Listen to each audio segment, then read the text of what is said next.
2026년 현재 전 세계 투자자들이 가장 관심을 가지는 미국 주식시장 지수 중 두 가지를 꼽자면 단연 S&P 500과 NASDAQ 100입니다.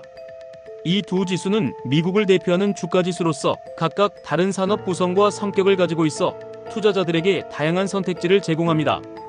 하지만 많은 투자자들이 이 두 지수 중 어떤 것이 더 나은 성과를 낼 수 있을지 고민하며 결정을 내리기 어려워하는 것도 사실입니다. 특히 주식 투자에 익숙하지 않은 분들이라면 각각의 지수가 무엇을 의미하는지, 어떤 차이가 있는지부터가 어렵게 느껴질 수 있습니다. 따라서 이 글에서는 초보 투자자도 쉽게 이해할 수 있도록 두 지수의 개념부터 최근 성과 비교, 그리고 앞으로의 전망까지 차근차근 설명드리고자 합니다. 먼저 S&P 500 지수에 대해 알아보겠습니다. S&P 500은 미국의 대표적인 대형 기업 500개를 모아놓은 지수입니다. 쉽게 말해 미국 경제를 이끌어가는 다양한 산업의 기업들이 이 지수에 포함되어 있습니다.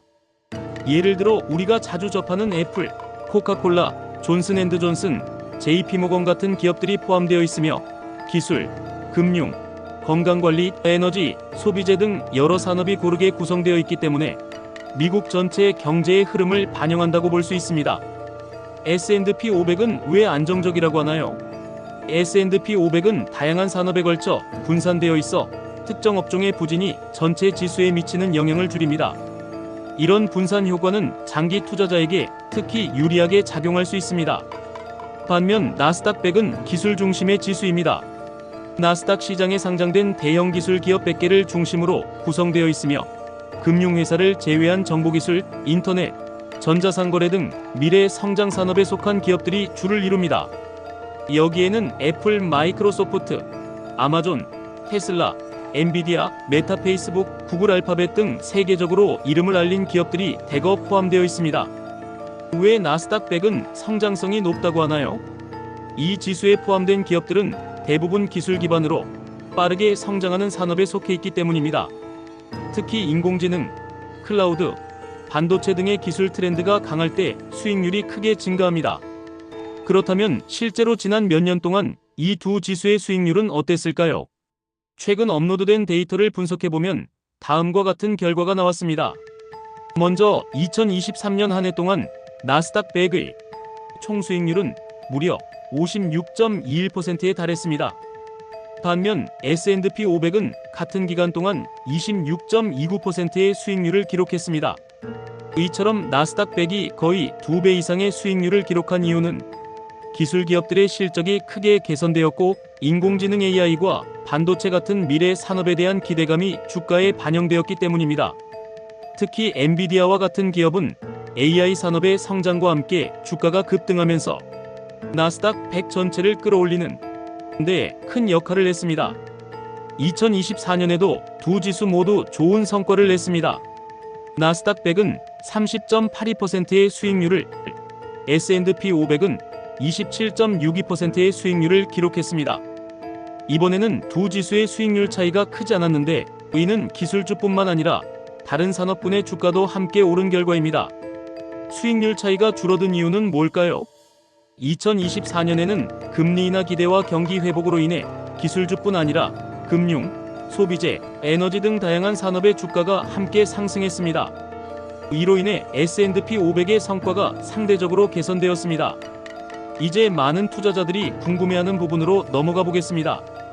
바로 그렇다면 2026년에는 어떤 지수가 더 좋은 성과를 낼까? 라는 질문입니다. 이에 대한 답을 하기 위해서는 현재의 경제 상황, 금리 정책, 기술 산업의 성장 전망 등을 종합적으로 고려해야 합니다. 첫 번째로 주목할 점은 미국 중앙은행인 연방준비제도 연준의 금리 정책입니다. 현재 연준은 경기 둔화를 막고 물가를 안정시키기 위해 금리를 천천히 인하하고 있는 추세입니다. 왜 금리 인하는 주식시장에 좋은가요? 금리가 낮아지면 기업들이 자금을 더 저렴하게 조달할 수 있어 투자와 고용이 늘고 이는 기업 실적 개선으로 이어질 수 있습니다. 또한 낮은 금리는 주식의 현재 가치를 높이는 요인으로 작용하기 때문에 특히 성장주에 긍정적인 영향을 줍니다. 다음으로 주목할 요소는 기술 산업의 지속적인 혁신 가능성입니다. 인공지능 AI, 자율주행차, 클라우드 컴퓨팅, 가상현실, 사물인터넷, 반도체 산업은 앞으로도 계속해서 성장할 것으로 기대됩니다.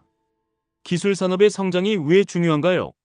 기술 산업은 새로운 수요를 창출하고 생산성을 높여 기업의 수익성을 크게 개선시킬 수 있습니다. 나스닥 100은 이러한 산업에 집중되어 있어 기술 산업의 성장 수혜를 직접적으로 받습니다. 하지만 나스닥 100이 항상 좋은 성과를 내는 것은 아닙니다. 투자자들이 조심해야 할 점도 있습니다. 예를 들어 만약 인플레이션이 다시 심해져서 연준이 금리 인하를 멈추거나 오히려 금리를 올릴 경우 기술주에는 부정적인 영향을 줄 수 있습니다. 왜 금리가 오르면 기술주가 타격을 받나요? 기술주는 미래의 수익을 기반으로 평가되는데 금리가 오르면 그 수익의 현재 가치가 낮아지기 때문입니다. 이로 인해 주가가 하락할 수 있습니다. S&P 500은 기술주뿐 아니라 에너지, 헬스케어, 소비재, 금융 등 여러 산업이 포함되어 있어 외부 충격에 강한 편입니다. 특히 헬스케어나 필수 소비재 같은 산업은 경기와 관계없이 사람들이 계속 소비하는 분야이기 때문에 시장이 불안할 때에도 비교적 안정적인 수익을 기대할 수 있습니다. S&P 500은 왜 방어적인 성격을 가지나요? 산업 구성이 다양하고 일부 업종은 경제 상황과 무관하게 꾸준한 수익을 창출하기 때문에 급격한 하락장에서 상대적으로 안정적인 모습을 보입니다. 결론적으로 투자자 입장에서 가장 중요한 것은 자신의 투자 목적과 성향을 잘 파악하고 이에 따라 두 지수를 적절히 조합하는 것입니다. 만약 단기적으로 높은 수익을 기대하거나 기술 산업의 성장 가능성을 믿는다면 나스닥 100에 비중을 두는 것이 좋습니다. 반면 장기적으로 안정적인 자산 성장을 원하거나 시장의 변동성이 우려된다면 S&P 500을 중심으로 포트폴리오를 구성하는 것이 더 합리적인 선택이 될 수 있습니다. 둘 다 투자하면 안 되나요? 두 지수 모두에 분산 투자하는 것도 매우 좋은 전략입니다. 서로 다른 성격의 지수를 함께 보유함으로써 수익성과 안정성을 동시에 추구할 수 있기 때문입니다. 이처럼 지수 선택은 단순히 과거 수익률만을 기준으로 할 것이 아니라 현재의 경제 상황과 미래의 가능성 그리고 개인의 투자 목적을 모두 고려해서 신중하게 결정해야 합니다. 주식 투자는 언제나 위험이 따르지만 충분한 정보와 이해를 바탕으로 합리적인 판단을 한다면 그 위험은 줄이고 기회는 더욱 크게 만들 수 있습니다. 경제탐정본부 TV의 핵심 메시지는 단순히 어떤 지수가 오를지를 묻기보다 그 지수가 반영하는 경제 구조의 변화를 읽고 유연하게 대응하는 전략적 사고가 중요합니다. 2026년 진짜 경쟁력은 흐름을 아는 투자자에게 있습니다. 구독과 좋아요, 알림 설정은 제게 큰 힘이 되니 한 번씩 눌러주세요. 영상에 대한 생각은 댓글로 함께 나눠주세요.